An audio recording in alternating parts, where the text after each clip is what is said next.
Radha Madhava Kunja Bihari Jaya Radha Madhava Kunja Bihari Jaya Gopi Janavalabha Girivaradari Jaya Gopi Janavalabha Girivaradari Yashodanandana Braja Janaranjana Yashodanandana Braja Janaranjana Yamuna Tira Vanachari Yamunatira Vanachari. Om Namo Bhagavate Vasudevaya. Om Namo Bhagavate Vasudevaya. Om Namo Bhagavate Vasudevaya. So yes, it's Srimad Bhagavatam, Canto 10, Chapter 81, and Text 5. And there's a little back and forth here between Krishna and his devotee Sudama Vipra about the gift that Sudama has brought. And so in this verse, it's he is Sudama is responding to Krishna's insistence that he offer him the gift that he's brought. And so it says Shukadev Goswami continued, even after being addressed in this way, O king, the Brahmana felt too embarrassed to offer his palmfuls of flat rice to the husband of the goddess of fortune. He simply kept his head bowed in shame. And there's a short purport. According to Acharya Vishwanath Chakravarti, the description here of Krishna as the husband of the goddess of fortune implies that Sudama questioned himself, how can the Lord of Shri eat this hard, stale rice? By bowing his head, the Brahmana revealed his meditation. My dear master, please do not make me ashamed. Even if you request it from me repeatedly, I will not give this to you. I have made up my mind. But the Lord countered with his own thought. The intention you had fixed in your mind while coming here must not be frustrated, for you are my devotee. So, we heard earlier how when he was going to come to the Lord, how he felt that he had to offer something, and his wife went and begged this flat rice, and the Acharya said at that time that maybe that was the best she could get, and but otherwise it also she may have chosen that instead of regular rice because they were she in particular was at the point of starvation, and so she said that she may have not had the strength to actually husk rice, so she needed the flat rice that didn't need any preparation because she was almost at the point of death. And so what Sudama was bringing, was in one sense, beyond his limits even. You can imagine, it's not very good food, right? But they're starving, and so if they had the capacity to go and beg something, and it was food, he's bringing food that was his wife was at the point of death. She perhaps even couldn't prepare anything else. So this was something very dear to them. It says, because in the previous verse, it was quoted from the Gita how Krishna accepts very simple offerings as long as it's offered with bhakti, with devotion, and so. But this one, from Sudama's side, was not a simple gift at all. It was even they could have eaten that and helped to preserve their lives. It was quite dear to them. It wasn't much for someone like as he's saying, Krishna is the husband of the goddess of fortune, who has everything. So because as if someone comes and takes advantage of Krishna's he's such a someone who is so grateful and says, yes, you can offer. Krishna is pleased by very simple offerings, and just takes advantage of that and offers something very insignificant, although they have the option and the ability to offer so much more. It calls into question the quality of the devotion. From Krishna's side, that's the only thing that has value is love. He's got, because he is the husband of fortune. You can counter Sudama in this way, because he is the husband of the goddess of fortune, and he's the source of so many of them, that he doesn't lack anything. He can, in fact, he's more powerful than that. If you just think of something, here's the goddess of fortune can produce anything, and he's the husband of it. He's more than he's the source of all the goddesses of fortune. He's the source of existence, and so he can instantly have any type of existence that he wants. It's just there's no lacking in him in any possible way. And so the only reason why he exists in the way that he does, why the, the one becomes many, it says in the Upanishads, is that Krishna has discovered or knows that the something greater than full satisfaction is love. And so the whole system that he has set up is for him to love and for his devotees to love. That this is, and this is, prema. This is Krishna, a divine type of love, distinguished from what we usually call love here in this dimension, which is usually mixed with things, mixed with desire and such. And so that's the reason why Krishna says, that even a token offering, if offered with devotion, if that love is there, is very pleasing to him, because that's the only thing that matters. Right?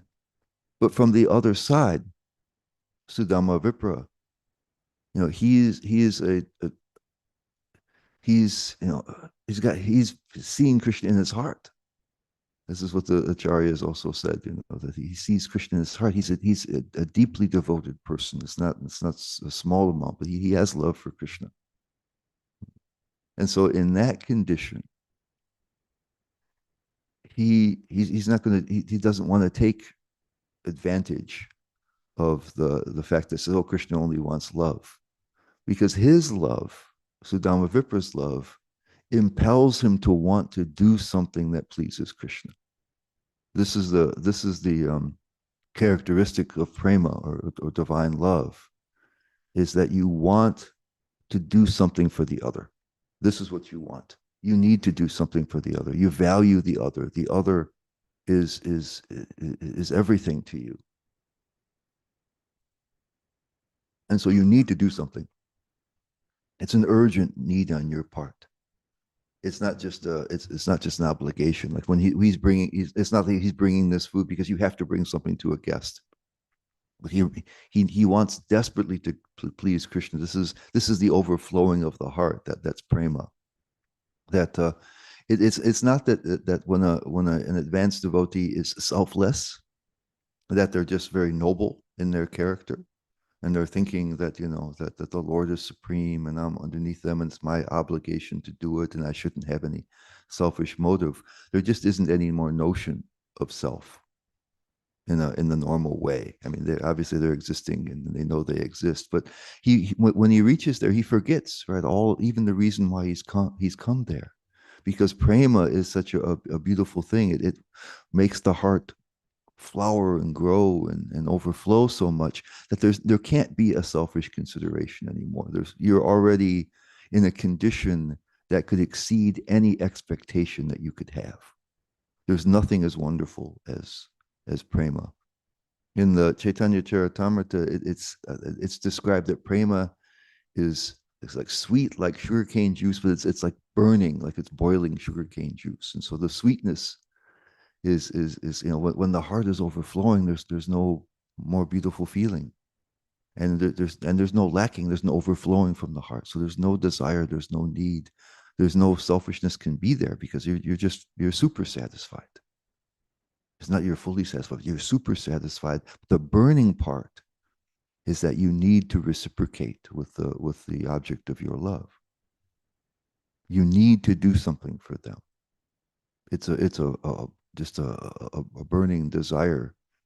Prabhupada, talks about this even in 26th Avenue. He talked about spontaneous devotion, and he used the example of a mother and just how they naturally want to please their child. My father has his first. My sister has her first grandchild, so my father has his first great grandchild, and he's like 10 months old. He can't really do that much, but it's my father is come alive because of that. There was a point where just before the child was born, he had a heart attack, and he was thinking, he was actually said he prayed to God. He said that, he says, look, I've lived a fine a life. He's 90 years old. I'm fine to go anytime, but you know, if it's okay, he would like to live long enough to take this little fellow out to his garden and pick strawberries in the spring. And so it just comes alive. So it's a little living material reflection of that. So it's much more powerful, when you have Krishna as the object. It just makes you come alive. And so that's what Krishna is enjoying. That love is what he's enjoying. He doesn't care about what's being expressed, but the devotee wants desperately to please Krishna. That love impels them to want to do something. And so that feeling of being helpless and unable to do anything for Krishna makes him ashamed. That I have this, but what can I do for him? How can I actually please him? How can I do that? And so they it's an irreconcilable situation there, because they're both seeing the situation in a different way. When one feels the love, this is the most wonderful thing. Actually, Krishna feels obliged, as we'll find that he feels obliged by just that love. If somebody loves him, the love is the precious thing. That whatever way they express it, or whatever gift they could offer, doesn't make any difference. But their love causes him, to feel deeply indebted. Where on the other side, the the love of the devotees needs to be expressed in some way. Otherwise, it's just burning. It's a terrible feeling, because you want desperately to reciprocate. You feel indebted by Krishna's love and by Krishna, and so that's all you can do is do that. And so if he's got just this little, it doesn't matter that this is all he had. It doesn't matter that he brought this even though he's starving, because how Krishna is going to enjoy that stuff. What he can't appreciate, of course, is that Krishna will taste the love in that, and so it'll be the most tasteful thing. But he can't appreciate that, because he knows what this flat rice is, chipped rice is. He knows it's nothing. And so they're at loggerheads here because of the dynamics of love. Now, for us who haven't come to that level of spontaneity, Prabhupada talks about in the Nectar of Devotion. He talks about this spontaneity, but also he mentions that someone, by the order of their spiritual master, may come, to the altar and worship the deity on a regular basis. And he said, but then at some point, they may really start to think about how they can do their service better, how they can offer more things, how they can make the service better. So first, it's something of a dutiful thing, and then somehow or other, the heart is softening, and there's a deepening desire to reciprocate with the deity and with the spiritual master. And so there's a dasa. How can I do this better? Not just can I just follow the instruction and do it in the appropriate way, but how can I do it better? There's an urge to reciprocate. And I think this is a really powerful thing. And it's interesting that Prabhupada even talked about that in 26 Second Avenue, because we can kind of become satisfied with doing the right things, even for the right reasons, and and in some ways stagnate at that level. Right? I mean, we're given the opportunity to connect with Krishna. We have Krishna's name, and all the different ways that we can connect with bhakti. And it's we understand that there's tremendous rewards that are present there. We feel. I mean, even the path itself is happy, right? It says in the Gita, it's susukam. So chanting is fun, and associating with devotees, and the scriptures are fun. It's actually quite a pleasant thing. It's not a very difficult path in the sense of you're not living in a cave in the Himalayas and fasting and meditating all the time. It's quite joyful even in its uh, execution. It's quite nice, and you may feel some satisfaction, that you've understood reality on a deeper level. You've understood who God is. You've understood, that this practice is such a beautiful practice, and so you can feel satisfied in many ways, you know.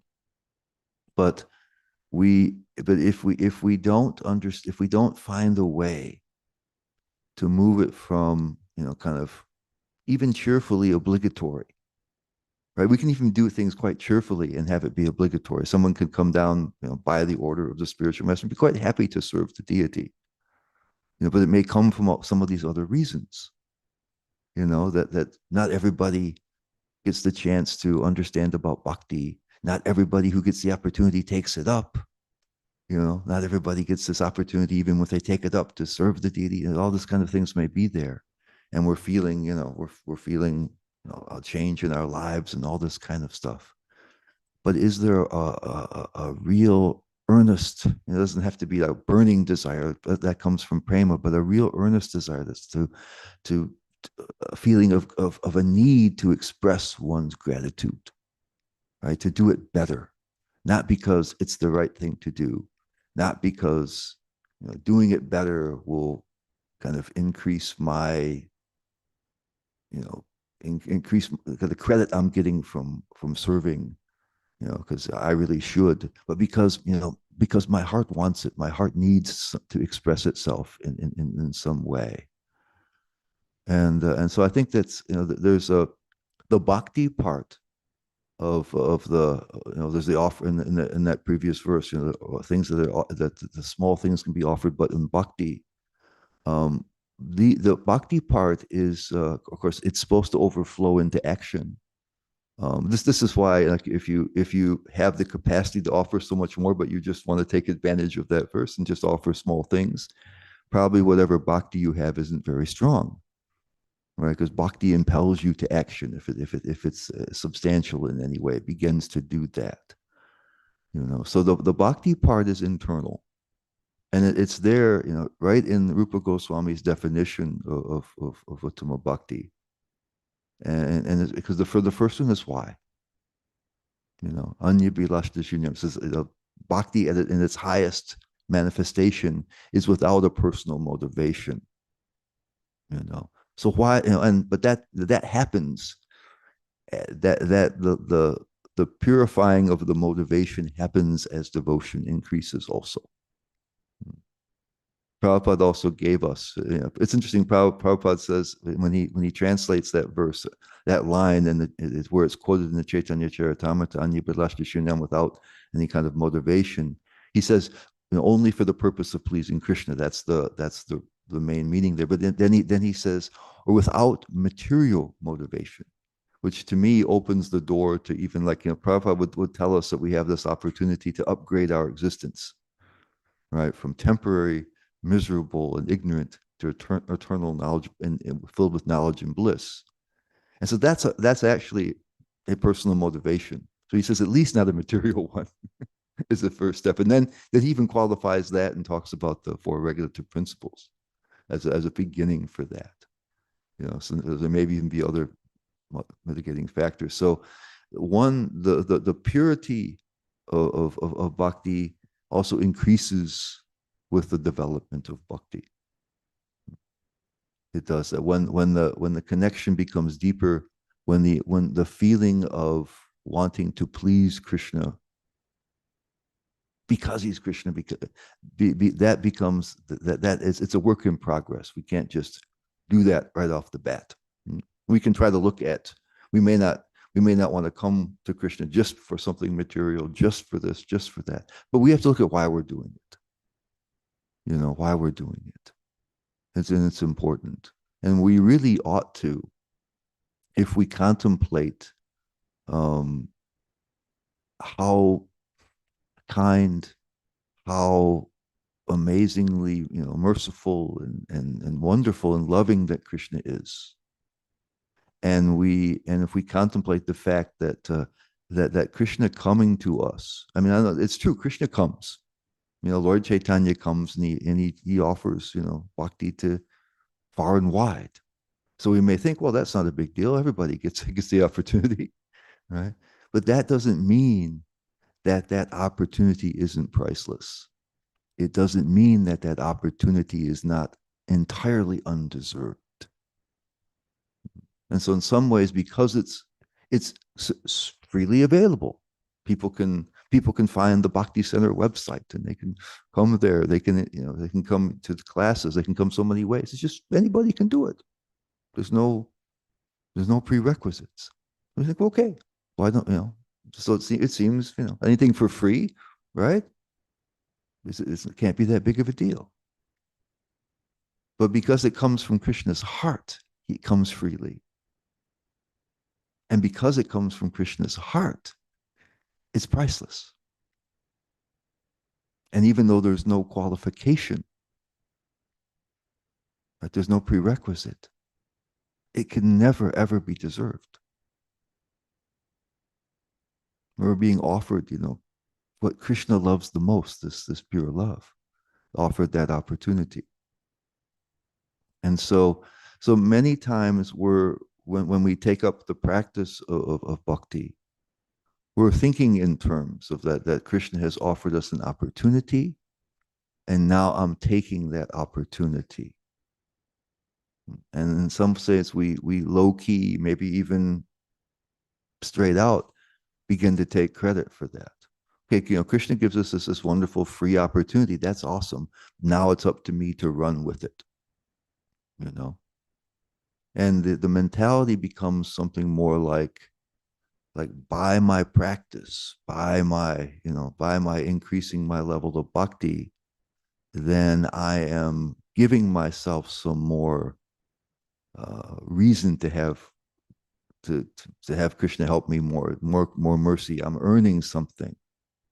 I'm gaining some kind of credit, some points on Krishna's list, and that kind of moves back into a deserving mentality, right? Many people have the opportunity. I've taken it. I'm chanting. Maybe other people aren't. So therefore, doesn't that distinguish me from others? Doesn't that make me in some ways more worthy? You know, but in fact, it's a gift from Krishna.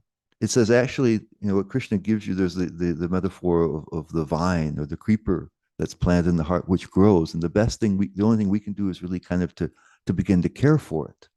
Just like if you're a gardener, my father has his strawberries. He can prepare the ground, he can water, he can fertilize. But if he doesn't have strawberry plants, there's no way to make a strawberry. So he's contributing. He's showing some desire, for the strawberries to grow. He's putting something into it, and that means something. But the fact that strawberries grow, it's a miracle of the strawberry plant. And the same thing with the bhakti plant, right? That it grows, and it's buds and flowers and fruit, the fruit of Krishna prema.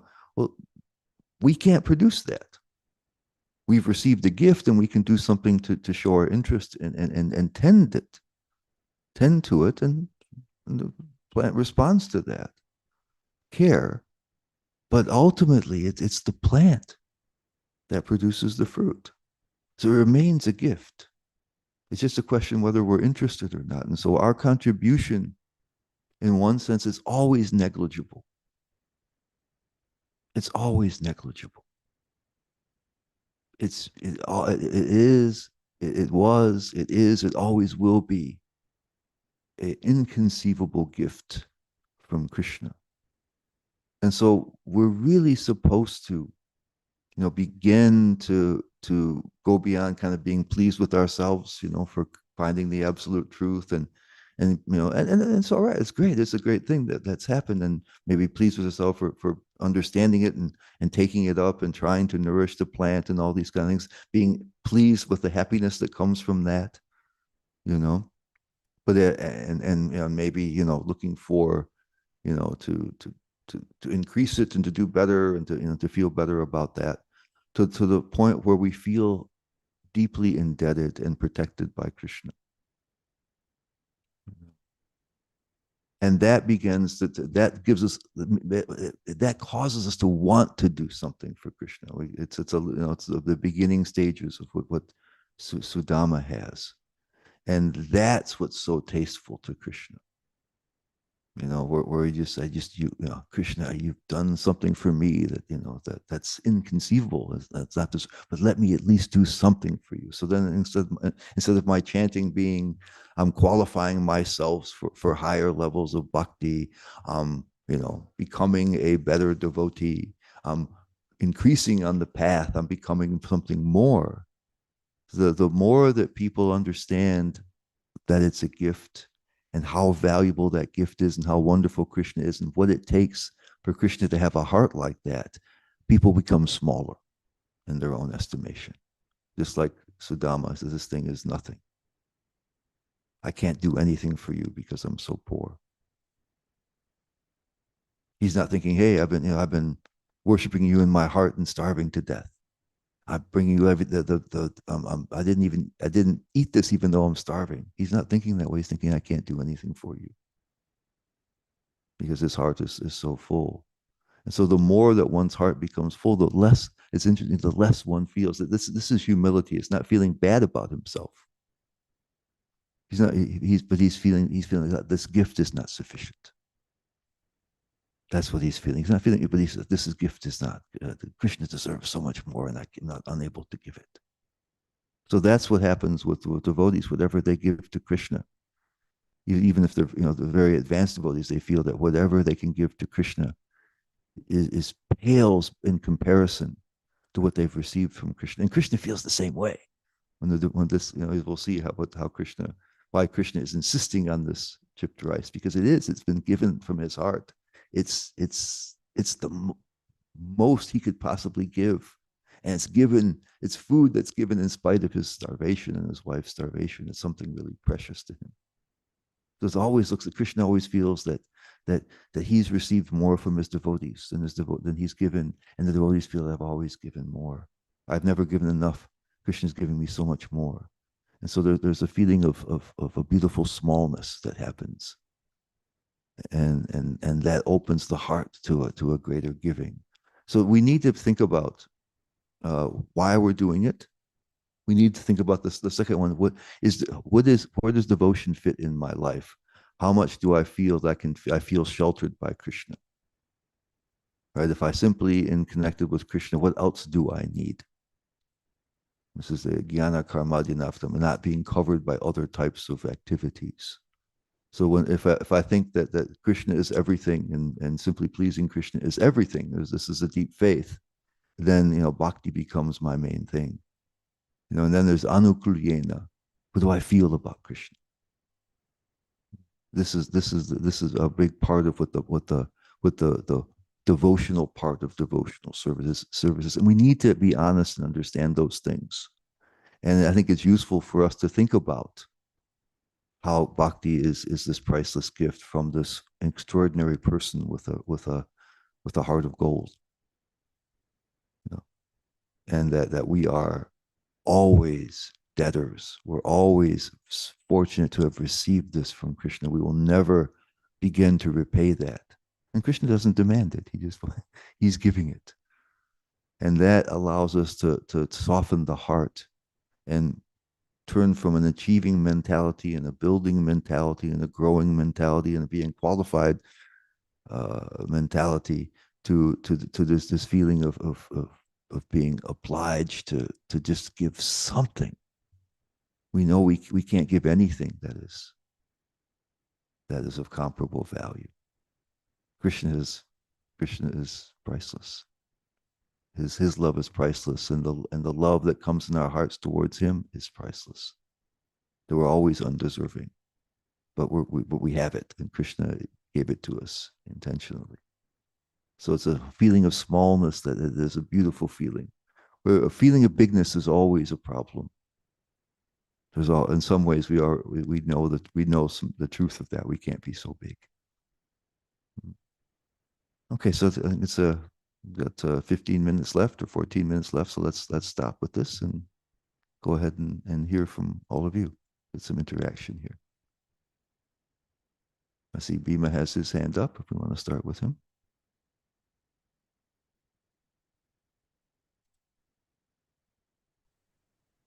Haribol Giri Prabhu, can you hear me? I can hear you, Bhima Prabhu. I'm so sorry about last week. This Sunday, okay? Oh, yeah. All right. I just wanted to say that it's really wild about the absolute mercy of the guru or the devotees, in that the sense that you said the absolute truth. Um, I always combine that saying. People say they're born into greatness, they achieve greatness, or they have greatness thrust upon them. So similarly, the absolute truth or awareness of Krishna. Some people are born into it, like kids born into the movement. It's just there. It is. It's all around you from age 0 on upwards. So you're hopefully surrounded in a devotee family, which is a wonderful form of mercy. Um, and then some achieve it, meaning they lean into it due to intellectual curiosity, and then, of course, the love of wisdom. And they lean into it and they achieve this understanding one day through Gyan and Bhakti, Gyan mixed with Bhakti. They come to understand that Krishna is worthy of surrendering our wills to. But then some of us have it thrust upon us, which means that somehow, by happenstance and for no reason of curiosity, meet a wonderful devotee. And that wonderful devotee is so intriguing and interesting that you end up following them on whatever path they're on because you are impressed and moved and inspired by their behavior and their wisdom. So, as far as devotional service or pure devotional service, it can come at us from all different directions. Hare Krishna.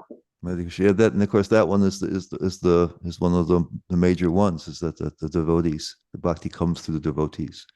They they have bhakti. They understand. They automatically, it softens their heart, and they want to give it to others. Plus, they realize what Krishna's desire is. That Krishna was reaching out to everybody. So yeah, so that's the main vector for the seed to be planted is other devotees. So see, Jeffrey, I see your hand is up. Hare Krishna Prabhu, thank you for this class. Consistent erudition on the topics. Very enlightening. My, I guess my question is, we hear today, we're talking about this feeling of indebtedness, but also this freely given love. And so I guess my question is, could you speak a little bit about indebtedness? Is there a are we impelled by some sort of responsibility or requirement to ultimately give love to God, or is it truly freely given? Is it by design that we ultimately surrender, or do we have the ability to take it to the end? I mean, I guess It's our choice. It's our choice. So when Krishna, ultimately Kalki comes, right? yeah. But when Krishna gives it, it's not with an obligation, right? It's given freely. But from our point of view, right? From our point of view, we should want to reciprocate it. We should feel indebted, and that's the difference, right? So that's when we start to feel truly indebted, that's when the service becomes less an intellectual or a ritualistic process, and it becomes more from the heart and more spontaneous. And that's what really leads us powerfully forward. So we can we can receive it and do nothing with it, and Krishna's not going to be angry with that. In fact, if we get it a little bit, we'll come in contact with Krishna again, right? Every little bit of advancement, is permanent. So but from our side, from Krishna's side, it's free. Do with it what you will, you know? And, but from our side, we should think, wow, I've been given this. Freely means, I didn't have any qualification. It's something that is priceless, you know? And so even though I said no qualification is needed, it doesn't mean that isn't of infinite value, right? Usually if something is given free, it means it's not worth very much, but this is worth everything, and even though it's free. And so that even makes it more wonderful, and he makes it more something more that we should feel indebted about. Here that we've given the most wonderful thing for no good reason at all, except that it came from Krishna's heart. He loves us anyway. He loves us even though we're rascals. Hare Krishna, thank God for that. Yeah, we're his rascals. And so we, from our side, we should feel that. We're not obliged to do anything, but we should feel that.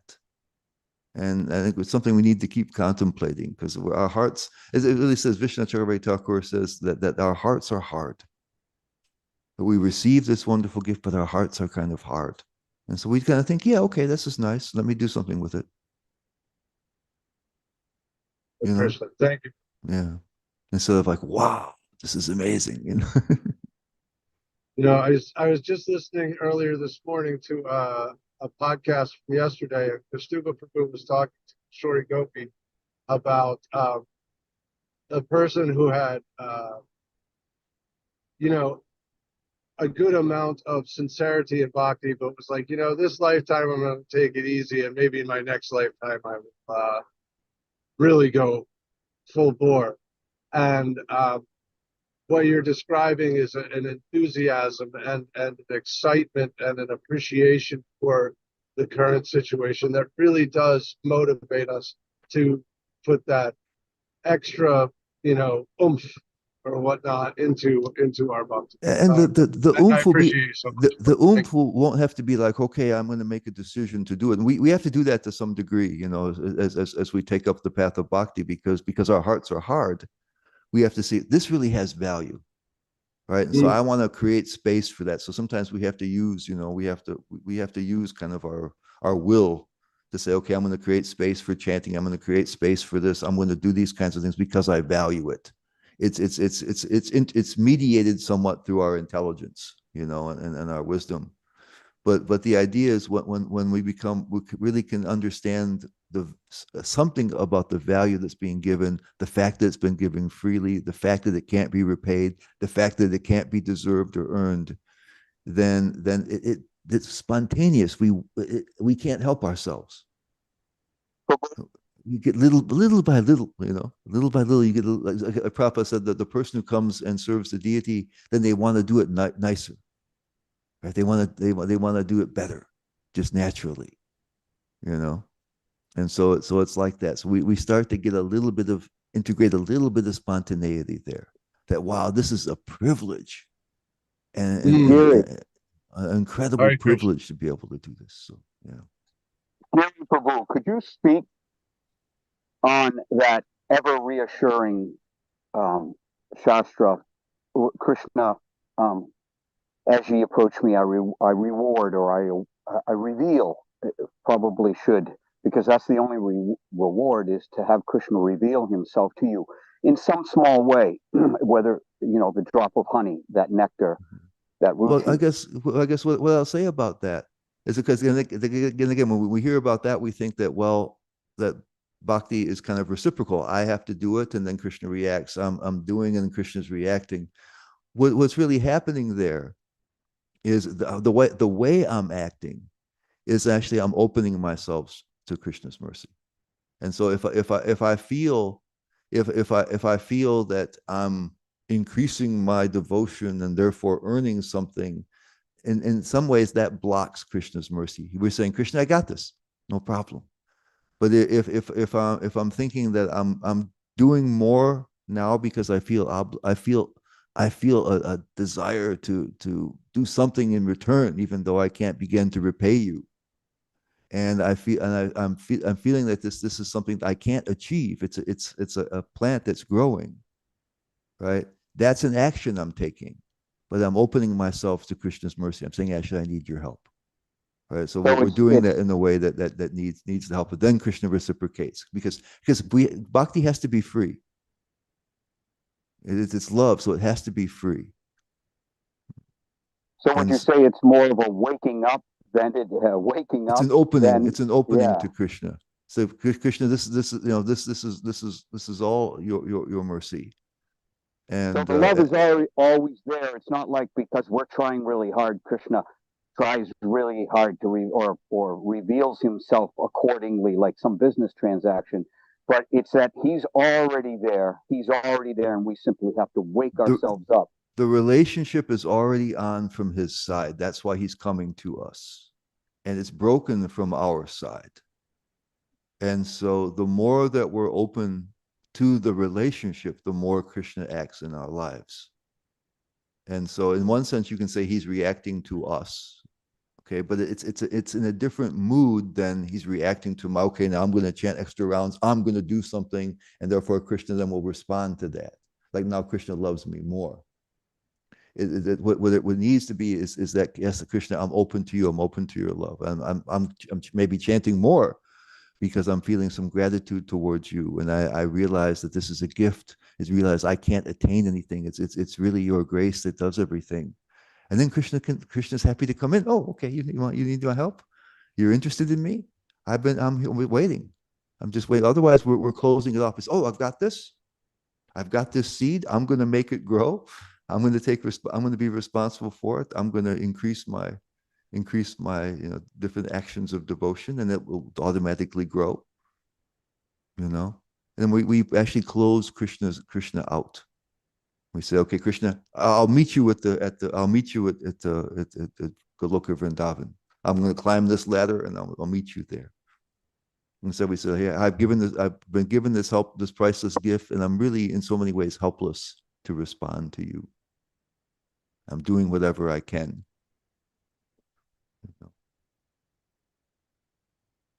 It's the Bhakti Center. Adi Prabhu. Hi, Krishna. You hear me okay? Yes.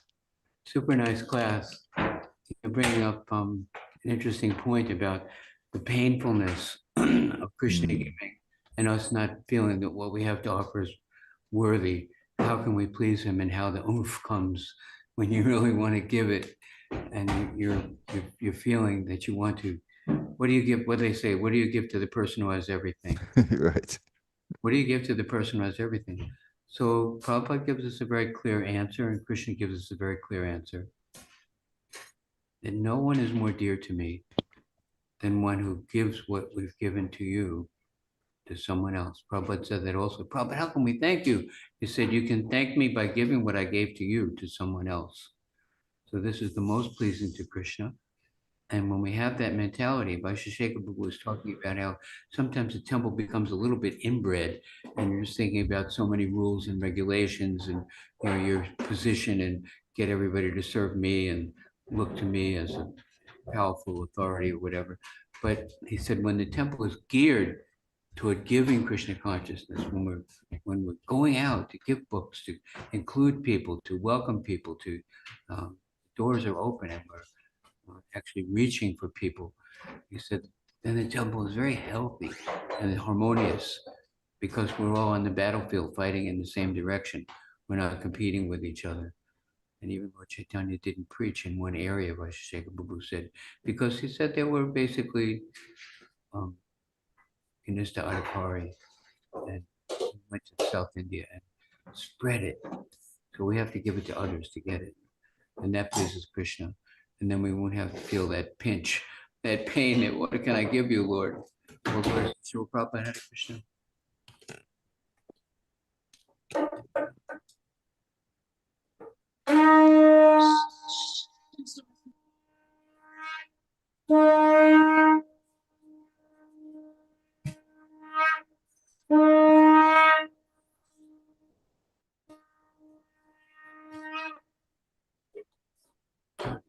Why?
Jai Shishirada Mulidar. Welcome to the Afterglow.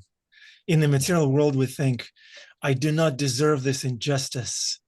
I do not deserve this lack of recognition, lack of encouragement. I'm not appreciated. I don't deserve this. But in morning class, we think Krishna is wonderful, he's merciful, and I do not deserve this. It's undeservable, like Giri Govardhan Prabhu says. Thank you, Prabhu. Wonderful class, very inspiring and uplifting. Would anyone like to reflect? Please, open mic. This is the open mic moment. Okay, Timothy, what's your takeaway from this class, Timothy? Please. Timothy Prabhu, if you can.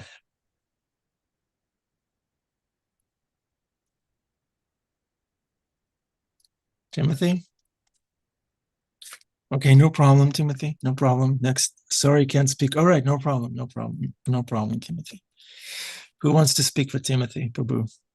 Jeffrey Prabhu. He's driving and he can speak. Jeffrey. That's all I can do is just blabber on while I drive on the highway. No, Or surrender. I don't know. Hard to tell. this concept that you just mentioned, this undeservable. I love this idea, and you know, as I reflect on that concept of, you know, we sit in gratitude because we can't really earn it. And I guess to a certain extent, what we give back, and maybe it's a healthy way to kind of view our daily interactions with others in the exactly what you're talking about, like this frustration of, oh, I do this or I do that for so and so, and I don't feel like they really appreciate it. Well, if we believe that our love is facilitated by Krishna's love, then it really is undeservable in that regard. So we can't expect to be appreciated for giving it away. And so Wow. maybe we should, or at least I should, sit with that thought a little bit sometimes when I get puffed up and think, oh, I really deserved recognition for XYZ thing that I did, when really my expressions of creativity or input or whatever I'm endeavoring to do and recognizing that I'm endeavoring a bit is also undeservable. It's not mine to give. It's an empowerment to the mind. And so that once I recognize that undeservability of my contribution, then I don't sit there expecting appreciation. Yeah, it's the mailman mentality, right? The mailman cannot take credit for. I just deliver the letters. I don't write. Yeah. All right, Bill. Thank you, Jeffrey Prabhu. Giri Govardhan Prabhu, any reflections on that wonderful liberation? His Holiness Bhakti Tirtha Swami has this book called Surrender, the Key to Eternal Life. And there's this one short passage in there that kind of, I wish I could, imbibe that much more fully than I do, but there's something that really opened my eyes. And it's about this process of giving, to giving bhakti to others. And he said, the mood with which that's done, I mean, however it happens, it's fine. In one sense, it's always a great thing. If you, however you can give bhakti to somebody else, that's a beautiful thing for others. But also, it will affect others and it'll affect yourself. What is your attitude? And so he said that somebody can be giving something to others, and really it's helping to increase their own prestige. I've distributed so many books. Have given Krishna consciousness to so many people. I'm mentoring so many people. And he said, in that case, also that person may be attached to being kind of their mentor or their leader. And so he said maybe they don't want them to really advance as much as they could. Right? There's a little envy there, attachment to your own position of being the person who's giving and accomplishing and doing. Then he said somebody else cannot have that. They can have very little, he says, very little envy. And so even help people to advance beyond their own situation. And I thought, wow, that's where's the envy there? And then the third thing he says that he says somebody without envy, the way he put it was, he says they go underneath somebody and push them up, even at the risk of their own position. And so I was asking some of his disciples to explain that to me. I think I had an idea of what he meant there, but I have a close friend, Ekavir. I think you see him here, and who's just a very deep person. So I asked him, and he gave me the answer. I knew he would. He thought for a second. He said, Well, when I was a new devotee, they had the I-Fast in DC, and so it was his job to welcome new people in. And so one time he just happened to remark to Maharaj, he said that, see, some of these people coming here are better than me. And Maharaj says, they all are. And he wasn't trying to smash him. He was trying to pat him on the back. Now just expand that understanding. You got it, brother. Now you got to understand. And so what I understood is that it should feel like a privilege. If you have the capacity to help, it's not to your glory. But it's a privilege.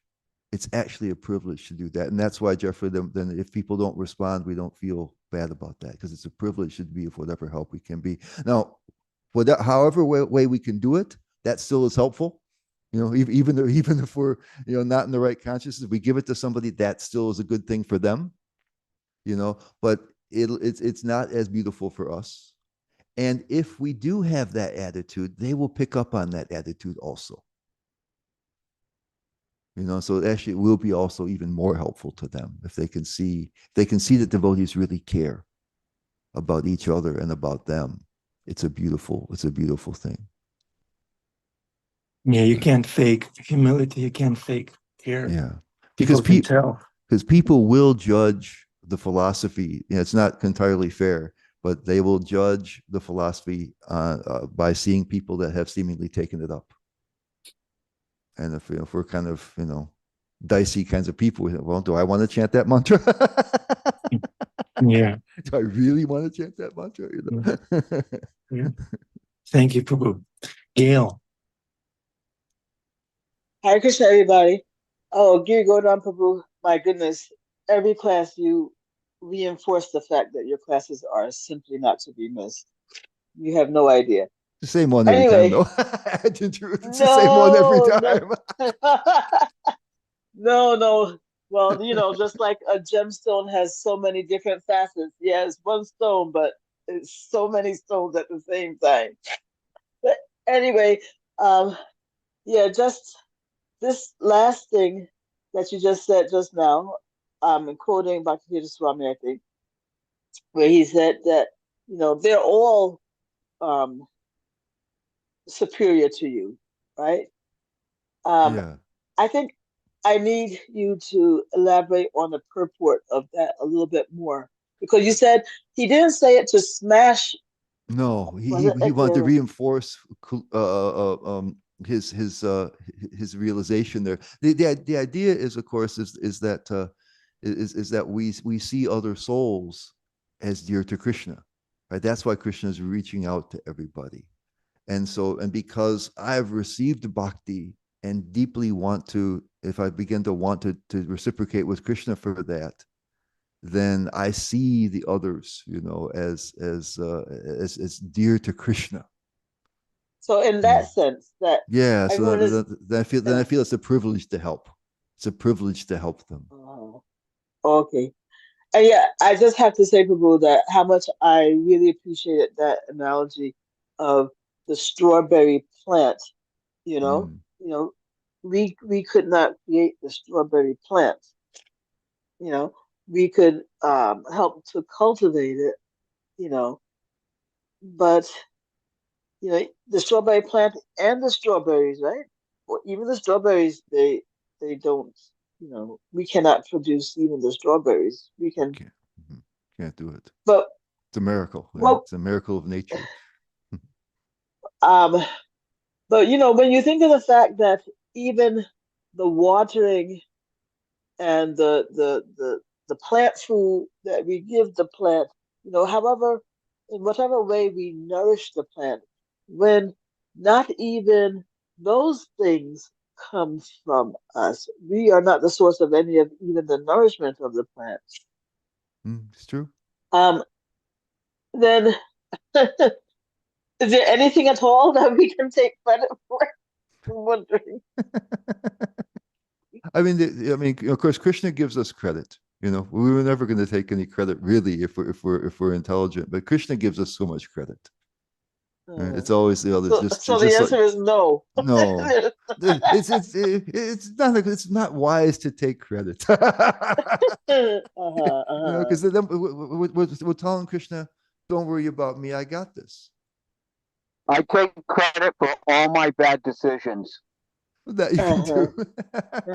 That you can do. I think the true word, though, of course, is responsibility there. They may be wrong choices, but they're mine, not Krishna. I did that. I own my own choices. They're mine. Yeah. And I did that better than other people did that. I messed up worse. No one screwed things up like me. No That's it. one. Yeah, that's the one devotee was said to, to say to Prabhupada that he was the most fallen, and Prabhupada Yeah, could yeah. see that Yeah. and said, you're not the most anything. So even for that, we don't want to take credit. Too much credit. Prabhu, one last thing I had to really appreciate you for was when you said that, yes, bhakti is free and freely given, but that doesn't make it, that doesn't mean that it's, that doesn't contradict its invaluability. Yeah. Yeah. That was a That really doesn't nice reflect its point. value. Yeah. It doesn't reflect its Yes, value. it doesn't reflect its It's value. free because of Krishna's heart. So he's given Yeah. something of incalculable value freely because he loves. He only knows love. But on this point, you know, I kind of sense the pushback from my I don't know, ego or whatever it is, that yeah, he gives it to us, but at the same time, you know, it is the nature of the soul to love Krishna purely, right? And so, But how do we there's a access that? See, if we don't have Krishna's mercy, we don't ever access that. And then who yeah, gave the who created the soul also? It's a yeah, Krishna's amsha. So but I mean, but there's a part of me that's embarrassed to admit that because it is the nature of the soul, as our loving parent, you know, isn't he kind of like obligated to give us that access so that we can, um how you say, come to the full fulfillment or fruition he of wants to our give us the nature? opportunity, and so he does give us the opportunity, but the love has to be free. And so if and so there's a freedom involved in that expression. It's not that it's not quite like you said, the dharma of Like fire forced. is heat and light. So you Mhm. put a little spark in the put your match on the candle and it lights. But there has to be, and with love there has to be consent. There So has to be you're consent. talking about there has to be Krishna's freedom in that. We have to give consent to it. That's why we can block Krishna's mercy. Say, yes, I want to do that. No, yeah, yes, that is true. But I'm saying, on Krishna's side, Krishna's part in giving us that access. I, Yeah, I, he gives us the opportunity because he cares for us that yeah, he way. cares for us. But yeah, Yeah. but I mean to say, isn't he almost, since it is our nature, and we can't But he be. made that nature. He is not obliged to anything. He only out of his love he feels obliged. He feels that way. But yeah, I mean, even if he created us, right, as amshas of Yeah. him with that capacity for love, that's still his free gift. You can't cancel Uh-huh, that out. You uh-huh. can't. We can't Yeah, do yeah, edge true Krishna that, out of the true thing that. and say, I deserve that. He's Uh-huh. obliged to make it happen for me because he created me that way. Well, he created me Yeah. that way to give me the opportunity. Now it's our desire. Uh-huh, Now uh-huh, we uh-huh. have to feel that it's Right, right, it's right. a wonderful opportunity that Yeah. we're blessed with, and not that it's my Okay, perfect, right, perfect, my perfect. right. Uh-huh. Thank you so very, very, very much. Hare Krishna. Thank you. It's so inspiring to see Gail satisfied with the answer to her question. Not everybody can do that. Oh, please. Thank you, Gail. Thank you. Okay, Adipusha Thank you. Prabhu. That's the last one. Hare Krishna. Yeah, what a super wonderful class. Lots of angles of vision. We reinforce the idea that's already been spoken about how an advanced devotee will think everyone is doing better than me. Well, Yudhisthira went out and they said, "Can you find anyone lesser than you?" He said, "No, I can't find anybody worse than me." So an advanced devotee is like that. On the other hand, we see that Srila Prabhupada accepts so much praise and glorification and credit, but he doesn't take it for himself. Yes. he gives the credit to his guru. And when we say, all glories to Srila Prabhupada, we want people to, in one sense, applaud what we're doing. I was watching one talk show, and when the man came on stage, everybody was jumping up, standing, clapping, and he was just, thank you, thank you. He was accepting it. So we do accept we want to inspire people and say, wow, you're doing something really wonderful. And so we accept the praise, but then we give it to Prabhupada. That's transparency. Anyway, just in a point of interest, we don't reject a donation or a word of appreciation. It's beneficial for those who are giving. And we just have to make sure it doesn't hurt us by having the right attitude towards it. Passing it on to Guru. Yep, exactly. Nothing except what I've received from my spiritual master. What I've given you is what I received from Krishna and Guru. And what praise you give me, I give it to a Guru. It comes through us. We think if you go to the bank and you say, I want to put $100, the teller goes, no, I cannot take it. You said, put it in the till, stupid. It's not for you, right? Glories to Prabhupada. Yeah. Let's all clap to Adipusha Prabhu, to Giri Govardhan Prabhu. They'll take it and pass it on. We're certain about that. Thank you for being transparent and surrendered. Thank you. Wonderful class, Giri Govardhan Prabhu. Again, thank you. Okay, Isaiah, where are you? Where's Isaiah, our finisher? Karen, please manifest Isaiah. He's our favorite reciter.